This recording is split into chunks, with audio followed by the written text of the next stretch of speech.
Greetings, fellow mortals. As always, saying it's just my opinion is for cowards. I do not need a shield. Say whatever you want. I promise you that it's impossible for strangers on the internet to hurt my feelings. Hate only makes me stronger.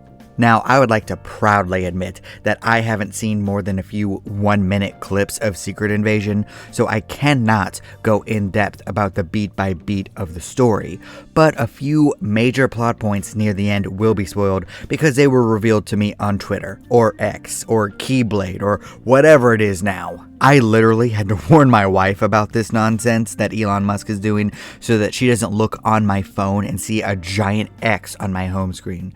I swear to you, babe, I don't have an X.com app on my phone.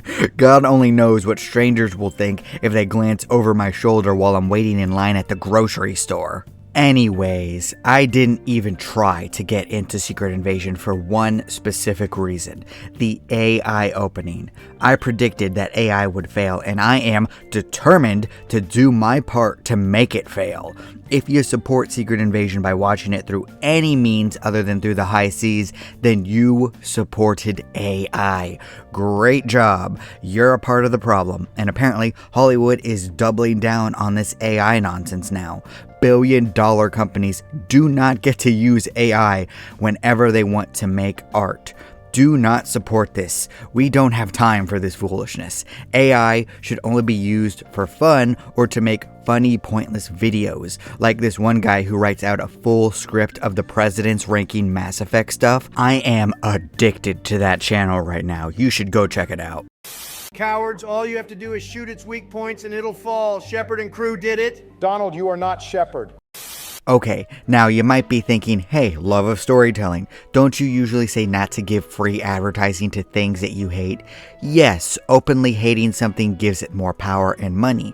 That's why I started with the AI aspect of all of this, which is, in fact, a real-life morality issue. I have no problem talking about how I hate something in a piece of art because it is unethical behind the scenes. I refuse to see The Flash because of Ezra Miller. I refuse to read or watch Rurouni Kenshin ever again because the creator is a piece of human garbage, and I won't ever even watch a clip of The Cosby Show again, despite it being a huge part of my childhood. That is different. That is a public service announcement. But besides the AI stuff, I don't particularly hate the MCU or even really Disney. I've been bored by the storylines and the writing as of late. I kind of tapped out of the MCU after Multiverse of Madness happened, and Wanda started killing people for legitimately no reason whatsoever. I mean, she could have just asked America Chavez to take her to a universe where her imaginary family actually existed, but then she died in that universe. Then she could just insert herself like Rick and Morty. Yes, then there would be no story, but there's also the basic rewrite of Wanda already being at that universe, which causes a disturbance. Other reality heroes try to take her away from her new family, so she fights back, accidentally killing some of them. That makes a lot more sense than turning her into Abby from The Last of Us Part 2. She's pregnant. Good. Is their mother still alive? Yes. Good. There will be someone left to raise them. What is wrong with you? But when I heard about the Secret Invasion storyline, I kind of just sighed in exasperation. They seem to have pulled the teeth and fangs from Nick Fury. He went from being the badass leader of the toughest organization in the world to just being slammed on all sides as the worst, most ineffectual person to ever live. It was a steady drop from Captain Marvel, where he lost his eye to a cat, and continuing on downward to where he's just not the guy anymore, if you know what I mean. He went from having his fingers in everything and being prepared for the worst case scenario and to do what is needed to just tripping around in the dark.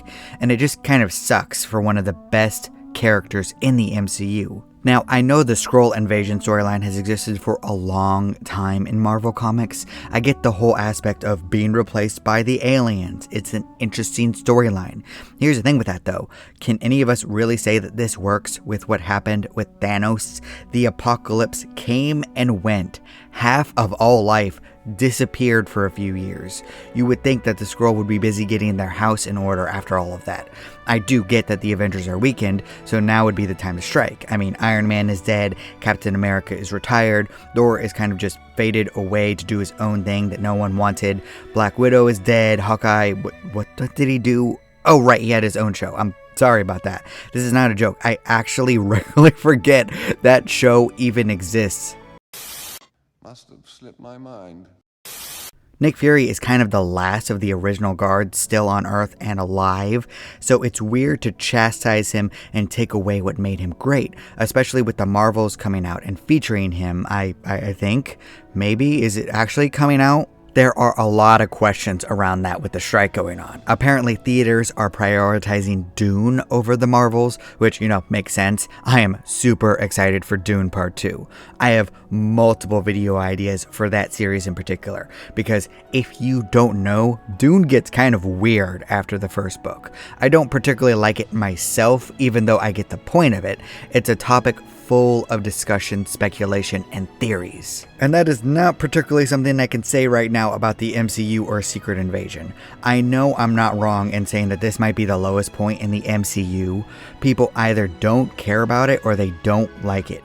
I haven't seen people praising it at all, or really talking about it personally in my real life. It was just kind of there for a while until the final episode came out.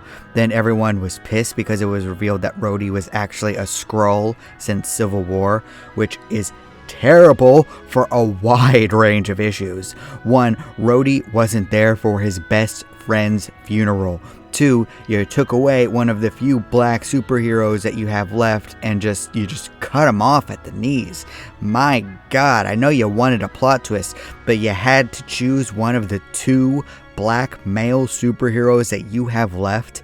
Does the Eternals count? Nah, that doesn't count. Eternals is barely better than Hawkeye. No one even remembers what their names are. Wait a minute! Who are you? This isn't even mentioning the final fight scene in Secret Invasion. What exactly was that? Why does this look worse than a PS3 cutscene? No, a PS2 cutscene. What's even happening? Why does this matter? How does this build to anything? This is the biggest storyline in the MCU right now, right? So this is leading up to the Marvels and the next Avengers movie, right? Why aren't you at least putting the money into the climax of this series? Why are you writing such mediocre nonsense? Why are you undermining what came before this? Why did you diminish Endgame, the ultimate achievement of the MCU? I just don't understand. Please explain this to me. I feel like Secret Invasion has actively been pushing fans away. What is going on here? I get that it's been a rough couple of years. 2020 was rough on everyone and everything, and the strike has probably messed a lot with their plans, but there doesn't seem to be a plan at all. It feels as though they're just doing things for the sake of pushing more content out there. Look at everything that they've pushed out there so far. How does this make a coherent universe? How do these people connect? Okay, some of the stuff with Doctor Strange has been connected, but besides that, most of it has been origin stories for new characters, which is good, but it's not remembering what the MCU originally did, where it connected all of them in some way, instead of them just being separated and completely forgotten afterwards. The tie-ins with multiple characters was an important aspect of it. Things were carefully crafted to revolve around each other. Now there's no plan for the future, and no care about continuity, to the point that they're diminishing the most emotional moments to come before this. That's right. You're a big fat phony.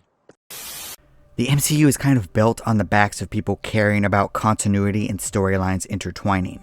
Yes, there were individual stories out there like Guardians of the Galaxy Volume 2, but let's not act like the looming presence of Thanos didn't tie in at least Gamora's storyline. That was the MCU at its best, when you could separate stories but see how it ties into the bigger picture. It was brilliant, but now it's kind of fallen apart because there is no plan. That and the AI nonsense that they're going to start doing. So here's what they need to do. They need to use this strike as an opportunity to refresh everything. Take a break. People cannot miss you if you don't go away.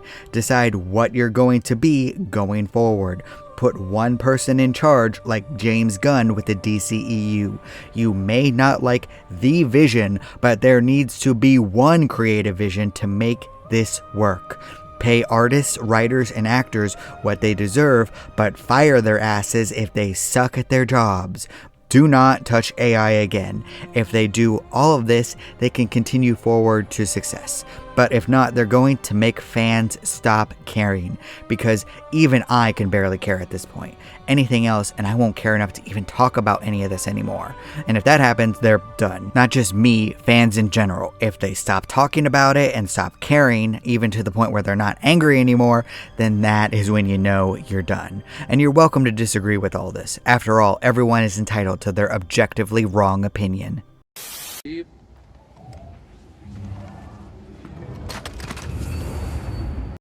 Thank you so much for watching. Please leave a comment down below. I'd love to hear your thoughts and to continue the discussion in the comment section. And please consider giving my books Above Heaven, Dance of Frozen Death, and Vows of Blood and Honor, which will be released in September, a chance. I appreciate you.